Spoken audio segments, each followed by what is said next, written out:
حضرت عبداللہ بن مبارک رحمۃ اللہ علیہ بہت بڑے محدث، بہت بڑے یہ بھی عالم گزرے ہیں۔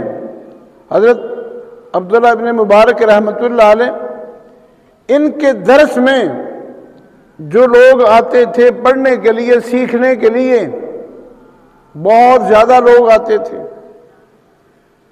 ایک مرتبہ وہ لوگ جو درس میں آتے تھے پڑھنے کے لیے، سیکھنے کے لیے، ان کی دعوتیں گنی گئیں کہ کتنی دعوتیں ہیں۔ اس دور میں آج کل کی طرح یہ پینسلیں اور پین تو تھے نہیں کہ جیب میں ڈالی ہے، وہ تو دعوتوں میں سیاہی ہوتی تھی اور قلموں سے لکھتے تھے وہ لوگ۔ تو وہ دعوتیں گنی گئیں کہ کتنی دعوتیں ہیں، تو وہ 40,000 دعوتیں تھیں۔ یعنی اگر ایک دعوت ایک بھی آدمی کی ہو تو 40,000 آدمی درس میں آ کے بیٹھتے تھے۔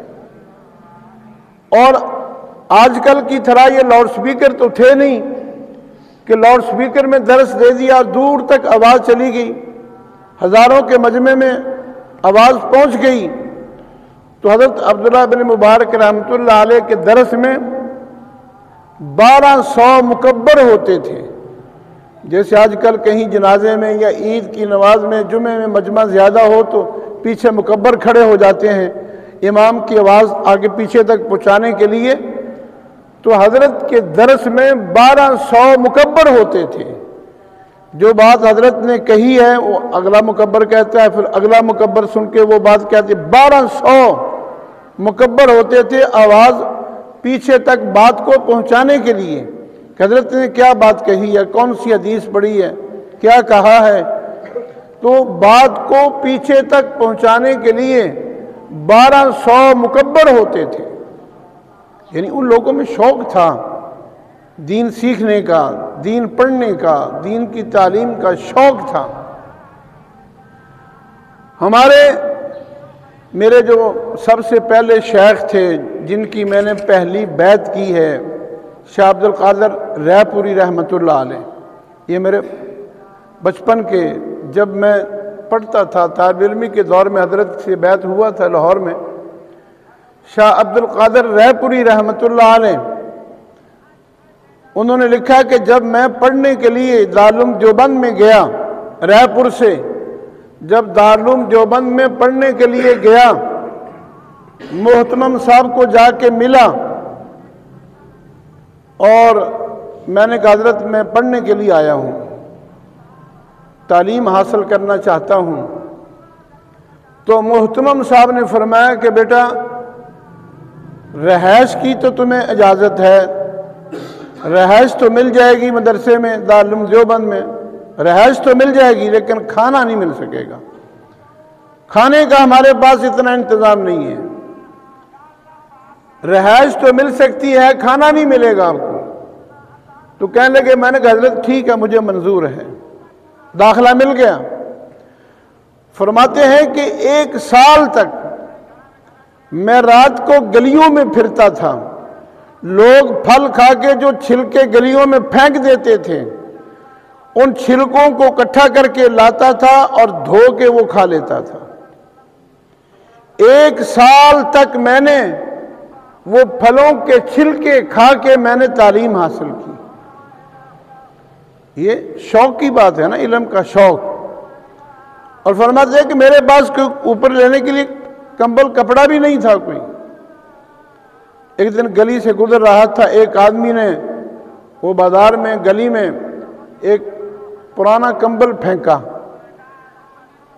جب وہ پھینک کے جانے لگا تو میں نے پوچھا کہ بھائی یہ کمبل آپ کیوں پھینک رہے ہیں؟ اس نے کہا یہ پرانا ہو گیا ہے اس لیے پھینک رہا ہوں۔ تو کہتے ہیں میں نے اس کو کہا کہ اگر اجازت ہو تو میں اس کو لے جاؤں؟ اس نے کہا لے جاؤ، میں نے تو پھینک دیا۔ کہنے لگے میں وہ پرانا کمبل جو تھا وہ اٹھا کے لے آیا اور دھو لیا میں نے۔ دھونے کے بعد سردیوں میں وہ کمبل اوپر لے لیتا تھا اور گرمیوں میں نیچے بچھا لیتا تھا، اور نماز کے لیے اس کو جا نماز بنا کے اس پہ نماز پڑھ لیتا تھا۔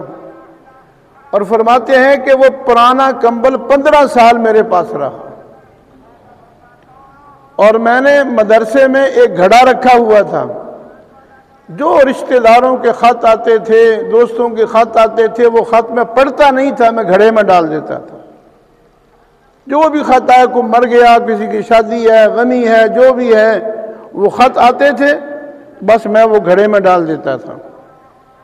سال کے بعد جب امتحان ہوتے تھے، امتحانوں سے فارغ ہو کے پھر میں تسلی سے بیٹھ کے وہ سارے خط پڑھتا تھا۔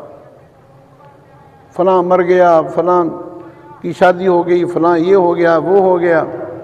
اور پھر میں جب گھر جاتا تھا تو جن جن لوگوں نے مجھے خط لکھے ہوتے تھے، میں جا کے ان کا شکریہ ادا کرتا تھا، اور وہ بڑے خوش ہوتے تھے کہ ہمارا خط تمہیں اب تک یاد ہے۔ وہ تو میں خط ابھی پڑھ کے یاد تھا چند دن پہلے، وہ سمجھتے تھے کہ ہم نے تو سال پہلے خط لکھا تھا، وہ تم کو ابھی تک یاد ہے خط ہمارا۔ وہ لوگ خوش ہوتے تھے۔ یعنی یہ علم جو ہے نا، علم پہلے لوگوں نے جو حاصل کیا، بڑی مشقتوں سے، محنتوں سے علم حاصل کیا، ایسے علم حاصل نہیں ہوتا۔ کافی سال پہلے کی بات ہے، پاکستان میں بھی ایک کتاب چھپی تھی، اور ملکوں میں بھی چھپی، اور پاکستان کے اندر بھی وہ کتاب چھپی۔ کتاب کو لکھنے والا ایک عیسائی تھا، مائیکل ہارٹ، عیسائی نے یہ کتاب لکھی تھی۔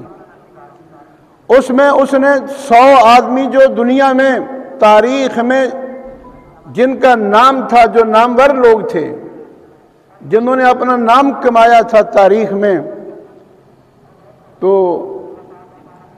بڑے لوگ جو تھے 100 آدمی، ان کی درجہ بندی کی اس نے۔ درجہ بندی میں سب سے پہلا نمبر اس نے نبی کریم صلی اللہ علیہ وسلم کو دیا۔ پہلے نمبر پہ اس نے حضور کا نام لکھا۔ عیسائی تھا۔ لوگوں نے اعتراض کیا کہ اور بھی اتنے بڑے بڑے لوگ ہیں، تو نے پہلے نمبر پہ محمد صلی اللہ علیہ وسلم کو کیوں لکھا ہے؟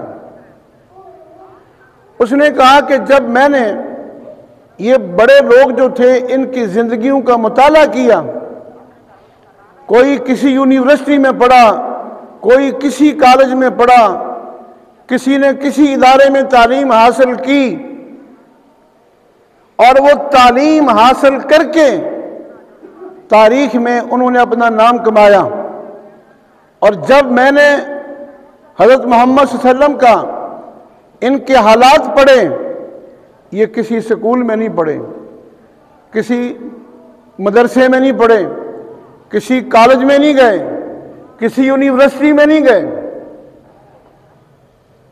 لیکن جو ان کے ماننے والے تھے، جو عرب کے بدو تھے، جاہل تھے، وحشی لوگ تھے، جو اپنی بیٹیوں کو خود زندہ دفن کر دیتے تھے، جن کو کوئی شعور نہیں تھا،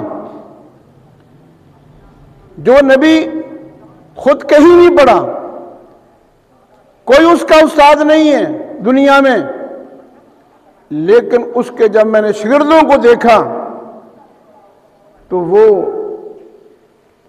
کیسر و کسریٰ جو ان پر عربوں پر حکومت کرنا پسند نہیں کرتے تھے، ان کے شاگردوں نے کیسر و کسریٰ کو فتح کر لیا۔